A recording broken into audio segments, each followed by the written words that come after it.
Hello, wonderful. This is Sarah, and I hope you are doing amazing. It is a beautiful day outside. You can see the beautiful trees, and a lot of times when I'm doing podcasts, I do it at a window so I can stare at the green grass and the beautiful trees behind my house. So I hope you are having a good day, and I want to chat about confidence, one of the biggest conversations I have, and one of the most important conversations, because after a toxic relationship, you experience learned helplessness, okay? The toxic person says, you're not good enough, you're never going to be able to survive without me, no one will ever want you, you can't do anything without me. And you may have had a toxic parent who did this, a toxic partner who did this, a toxic coworker who did this, and you're probably like, oh gosh, that sounds all too familiar. And it erodes your confidence. And I don't like to say like truth, like, oh, this is the truth, because honestly that was really used against me in my life, like by toxic people, like I'm the one with the truth, I'll tell you the truth. So I don't really like to use that word, but in this case I will. It is a pretty universal truth that going into life with confidence will get you better results, better life, better paycheck, better relationships, better self-esteem, better self-worth, okay, than not having confidence. That's a pretty universal truth. But how do we get more confidence, especially after a toxic relationship, if we felt helpless, if somebody told us that we'd never make it without them, okay? And so an easy tip to practice confidence is to find, I did a great interview on this that I'll post in the group with Amanda Chills earlier today, but find a small bridge to cross and start there.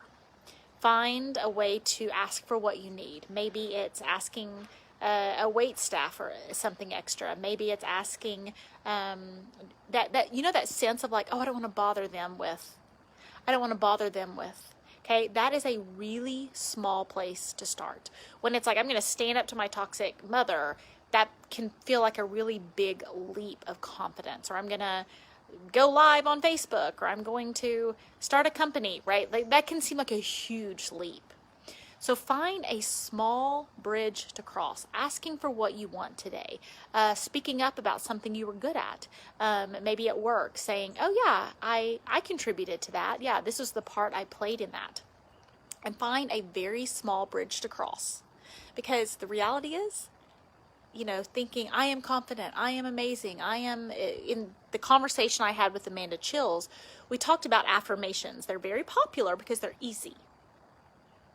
They're very popular because it's very easy to tell yourself things. But if it hasn't worked for you, it's because your brain doesn't believe it, because you haven't developed the self-discipline to follow through. Your brain is going, you're saying that, but your life is showing this. But if you say, today I'm going to ask for something I want, and then you look for an opportunity that day to ask for what you want. I'm going to practice saying no. I'm a person who is comfortable saying no, or a person who's getting comfortable with saying no is even an easier bridge to cross. And then find something to say no to that day. Or I'm a person who is starting to say yes to myself, and find something to say yes to that day. Those are really small bridges to cross, because when it comes to confidence, we tend to look at someone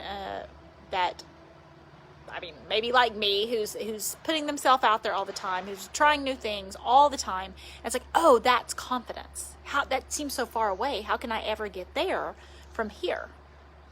And after a toxic relationship, I certainly did not start here. I remember a story of going to eat with two friends, and I said, oh, I don't want to sit underneath the fan. I'll be really cold during the whole conversation. Can we sit somewhere else? And the two friends said, wow, you're really making progress. Okay?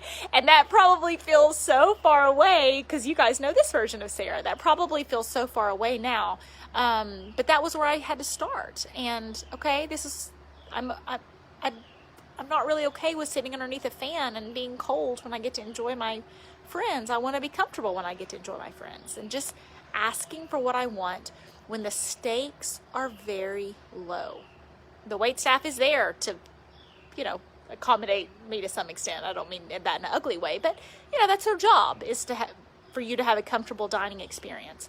So starting there, starting with someone maybe working in retail, being kind, but saying, can I have this instead of this? Or saying no in a very small stakes situation to practice for the bigger things.